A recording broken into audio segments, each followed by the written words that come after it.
Olá, pessoal. O meu nome é Sara e eu vou dar início à apresentação para a disciplina de Ética e Cultura Religiosa. Junto comigo vão apresentar a Gabriele, a Giovana e a Tainá. E o nosso tema é Ética e Pena de Morte. A pena de morte, também conhecida como pena capital, é uma sentença do judiciário que consiste em retirar legalmente a vida de uma pessoa que cometeu algum crime contra a sociedade. E por encerrar com a vida de alguém, ela é considerada a pena máxima que pode ser imposta por um Estado. E a aplicação dessa pena não é um problema somente jurídico, mas também apresenta longas discussões na filosofia, sociologia, religião, na política e da ética em si. Como nós sabemos, o Brasil pode ser considerado um país violento desde seu início, com uma longa história de dominação, conquista e violência. Nos dias atuais, nós presenciamos um sentimento de impunidade na população brasileira, que busca segurança para se proteger dos altos índices de criminalidade. A pena de morte, ela está intimamente relacionada à cultura massiva do medo da violência. As propostas da pena capital ligam-se ao maniqueísmo do bem e do mal. O maniqueísmo, ele é considerado uma filosofia religiosa. Ele foi fundado na Pérsia no século III e foi bastante disseminado por todo o Império Romano. E nesse maniqueísmo, o mundo é dividido entre o bem e o mal. O bem ele é representado pelo reino da luz e o mal ele é simbolizado pelo reino das sombras. Então é um eterno combate entre Deus e o diabo. Então a gente entende que a pena de morte ela se relaciona com o maniqueísmo na medida em que os bons julgam-se no direito de indicar a punição para os maus, embasada na lei de Talião, que a gente já conhece, que é a lei de olho por olho e dente por dente. É comum a gente ver na população brasileira muitas ações tomadas por esse medo, onde os discursos de ódio e de violência acabam ganhando mais e mais poder, gerando o efeito contrário do que a gente busca, que é a segurança para todos. E ao defender esse mecanismo de punição institucional, nós estamos desacreditando a luta pelos direitos humanos. As decisões de pena de morte incorrem em numerosos erros, como de castigar pessoas inocentes, estimular formas de violência, de ofensa e também a gente infringe alguns direitos humanos. Um estudo brasileiro chamado Julgamento Moral sobre a Pena de Morte e a Redução da Maioridade Penal, que é da Lilian Galvão e da Cleonice Camino, eles estudaram 200 estudantes brasileiros do ensino médio e de licenciatura. E esse estudo ele classificou os conteúdos em estágios de julgamento. Ele levantou pontos como a justiça divina, o direito à vida e a proteção da sociedade, que vão ser discutidos nessa apresentação. Oi, gente, eu sou a Tainá e eu vou falar sobre a historiografia. Embora a pena de morte ela seja repudiada por diversas organizações que são voltadas para os direitos humanos, é uma prática que faz parte de várias culturas e ainda se mantém presente em alguns locais. A pena de morte ela sempre existiu e ela esteve presente em várias sociedades. E eram feitos desde crucificação até o esmagamento por elefantes, e as execuções eram feitas normalmente em ambientes públicos e deveriam causar o máximo de sofrimento ao condenado, para que o mesmo ele servisse de exemplo. Hoje em dia, os métodos usados para o cumprimento da pena são decapitação, eletrochoque, enforcamento, fuzilamento e também injeção letal. E ao longo da história, a pena de morte ela foi incorporada e aplicada mediante diferentes justificativas. Mas a evolução do homem e seus modos de organização social, eles também provocaram transformações na prática. Por exemplo, na Idade Antiga, o primeiro conjunto de leis escritas na história, que é o Código Hammurabi, e a pena capital ela é destinada a 30 tipos de crimes. Já o Código Draconiano, que é de Atenas, todos os criminosos eles eram sentenciados à morte. Porém, em Roma, a lei era bem mais rígida, porque todas as crianças que eram nascidas com deficiências físicas ou mentais, era aplicada a penalidade de morte. Já na Idade Média, a Igreja Católica ela perseguia e julgava todos que não seguiam as suas doutrinas. E com a criação dos tribunais da Inquisição, os condenados eles eram mortos na fogueira, montada normalmente em uma praça pública. E muitas mulheres elas foram queimadas e por serem acusadas de heresia e bruxaria, como por exemplo a Joana d'Arc.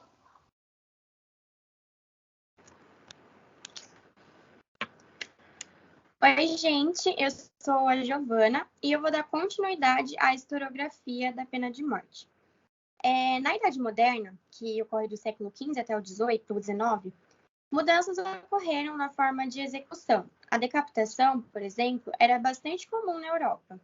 Depois, o método mais usado foi a guilhotina, especialmente durante a Revolução Francesa. Os alvos, na maioria das vezes, eram os opositores do movimento. Foi também, na Idade Moderna, que o jurista italiano Cesare Beccaria, através do seu livro Dos Delitos e das Penas, começou as discussões a favor da abolição, da tortura e da pena de morte. Aí eu vou falar um pouquinho do autor, que é o Cesare, e o seu livro. O autor realiza no livro uma análise dos pareceres dos jurisconsultos, mas somente no âmbito criminal. Ele critica e examina abusos dos séculos anteriores a ele. Ele retoma as fontes da moral que, pelo autor, são a revelação, as leis e a convenção social. O Beccaria também coloca as leis naturais e divinas como imutáveis e constantes, impondo uma ressalva às naturais, na qual pode variar de acordo com a vantagem. Essa mudança é feita pela avaliação das relações complicadas, das inconstantes combinações que governam os homens. E na ideia central do livro, o Beccaria propõe que houvesse uma distribuição das vantagens entre os membros da sociedade, porém, na realidade, concentra-se privilégios em poder de poucos. Então, somente as leis podem impedir ou pôr fim nestes abusos. Aí, dando continuidade, na Idade Contemporânea, as formas de aplicação na execução de antigamente foram mantidos em alguns países, como, por exemplo, a forma de decapitação no Afeganistão, Singapura, é o enforcamento. No século XX, a cadeira elétrica foi inventada, sendo empregada principalmente nos Estados Unidos. Dos 50 estados norte-americanos, 29 ainda mantêm a pena capital, mas atualmente é usada a injeção letal. Na China, a nação que mais sentencia a morte no mundo, os condenados recebem a injeção ou são fuzilados.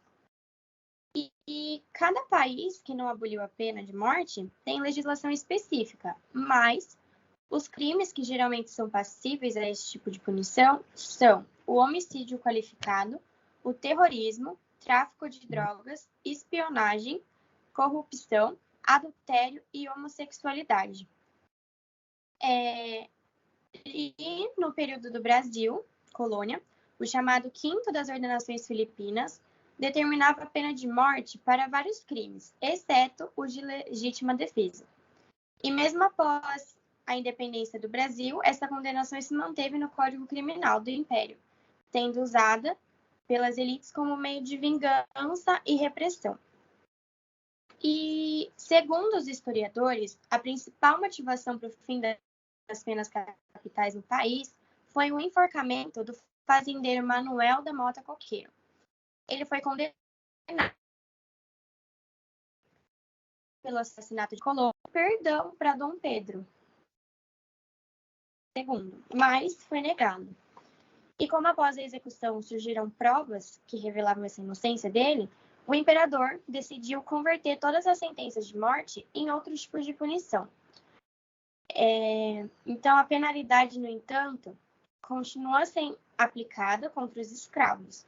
Inclusive, a última execução ocorreu em 1876 e somente em 1891, com a primeira legislação depois da proclamação da República, que a pena de morte foi finalmente abolida. Na ditadura militar, um decreto até restabeleceu pelos atos considerados terroristas, mas nenhuma pessoa teve a vida retirada. E a Constituição de 1988 manteve a proibição quando envolve os chamados crimes civis, mas permite que seja aplicada por meio de fuzilamento em casos cometidos em período de guerra.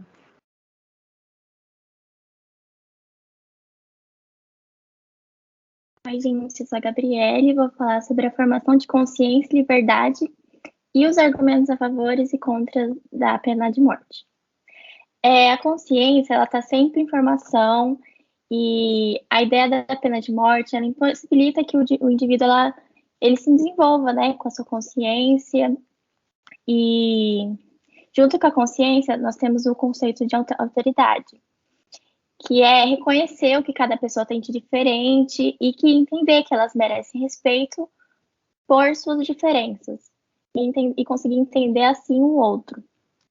E com a falta da reflexão sobre os atos de costumes, né, da autoridade. Junto com a consciência, a pena de morte significa o fim. E o indivíduo, ele não tem a liberdade de mudar e a chance dele se redimir perante as famílias que ele pode ter machucado ou não com a consequência do seu crime. Ele pode passar. Um dos argumentos a favores da pena de morte é o medo, porque com o medo, o indivíduo ele pensa antes de cometer um crime, e também temos que é mais econômico, porque como o sistema carcerário e a superlotação é um dos argumentos, né, que eles usam por ser mais barato e não manter o criminoso por muito tempo na prisão. E com isso interrompe os crimes que ele comete e reduziria a violência, mas garante que o indivíduo não cometa outros crimes depois que ele sai da prisão. E serviria de exemplo para outras pessoas, para elas pensarem antes de fazer alguma coisa e tudo. Pode passar. E um dos argumentos contra é o direito básico à vida, porque é um dos direitos humanos que cada indivíduo tem, é a vida. E esse direito, ele não exclui um criminoso e outras pessoas. Esse direito é para todo mundo e não exclui ninguém. E o julgamento injusto, porque quando uma pessoa ela fala que cometeram um crime, mas ela é julgada de uma forma errada e pode ser punido com essa penalidade, né, pena de morte, de forma injusta. E exclui o indivíduo de mudar, e exclui a possibilidade dele mudar e se redimir perante a sociedade. E não é um fator determinante na redução da criminalidade. E para quem defende o assunto, é por vingança e não por uma motivação racional.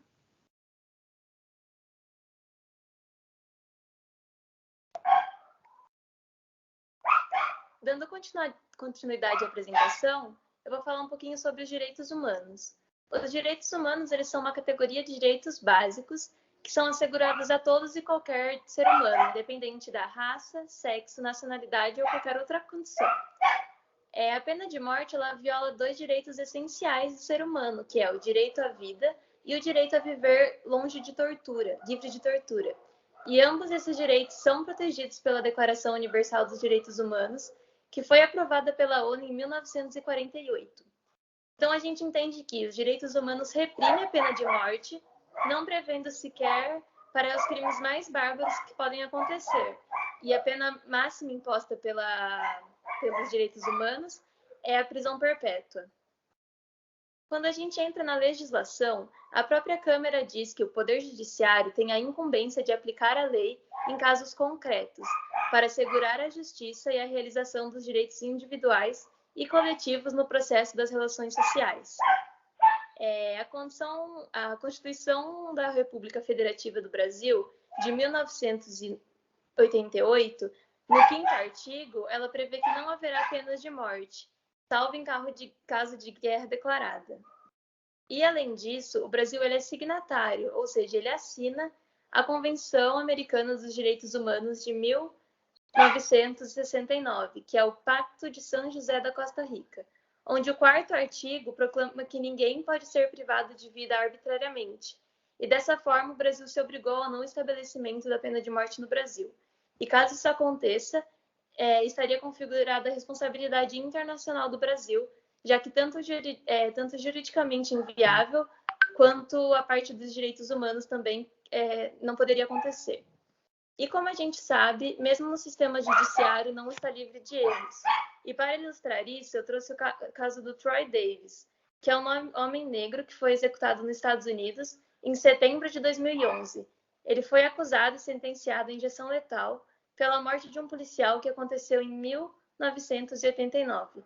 E o problema desse caso é que até hoje não existem provas concretas do crime. E desde que ele foi sentenciado, 7 das 9 testemunhas se retrataram das declarações, alegando intimidação por parte da polícia. E também nunca foi encontrada a arma do crime e nenhum registro digital ou DNA dele no local do assassinato. Mas agora que a pena de morte já foi efetuada, não existe nada que possam fazer para reparar esse erro.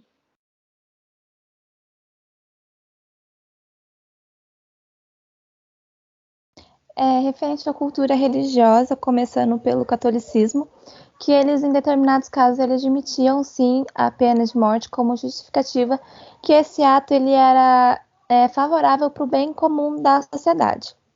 Além de que tem uma versão do Catecismo Romano que mencionava que Deus confiou às autoridades do Estado o poder da vida e da morte. E ao longo dos anos, a pena de morte ela foi endosada por teólogos, como, por exemplo, Santo Agostinho, que ele tinha a justificativa que ele não estaria violando o mandamento por estar agindo conforme o Estado. E, de acordo com ele, seria apenas uma espada na mão de Deus. O São Tomás de Aquino, ele dizia que nas escrituras sagradas havia citações à pena de morte. E o Papa Inocêncio, ele declarou que o poder secular, ele sem pecado mortal, exercer o juízo de sangue, desde que o castigo ele seja empregado com justiça e não por ódio, com imprudência e não por precipitação. Mas a partir de 2018, o Papa Francisco ele declarou a pena de morte como ato inadmissível, seja qual fosse as ocorrências, porque, segundo o Papa, é contra a inviolabilidade e a dignidade da pessoa. Já o espiritismo, ele é contra, e porque a doutrina ela diz que a vida ela é necessária para aperfeiçoar as pessoas. E ao você matar o indivíduo, é eliminado o efeito no corpo, mas não em sua alma. Então, com a pena de morte, vai fechar a oportunidade do arrependimento e a melhoria do criminoso. O islamismo, eles são a favor da pena de morte. Por exemplo, nos casos do Irã e da Arábia Saudita, é concedido conforme a Sharia, as leis. E o que é a Sharia? A Sharia é como se fosse um sistema jurídico, na verdade, que ele é orientado pelo Alcorão, que é um profeta que serve como um modelo de conduta aos seus fiéis. E tem alguns casos que são aceitos a pena de morte, que seria o homicídio, relações entre homossexuais, estupro e apostasia, que seria renegar a sua religião ou a sua crença. Então, após de tudo que foi dito, tudo que foi falado na apresentação, a gente pode dizer que uma visão ética e moral devemos proteger os direitos humanos e a legislação brasileira, porque a pena de morte ela é, na verdade, uma brutalidade, e ao voltar a ser executado, por o Brasil ser um país com grande desigualdade social, e a maioria das taxas de criminalidade ocorrerem por conta disso, na maioria dos casos, seria um grande retrocesso para o país, regredindo tanto moralmente, eticamente, quanto culturalmente.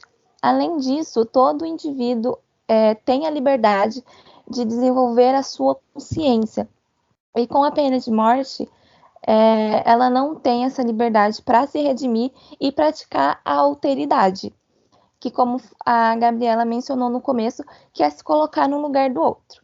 Então, essa foi a nossa apresentação sobre ética versus penas de morte, e obrigada por assistirem até aqui.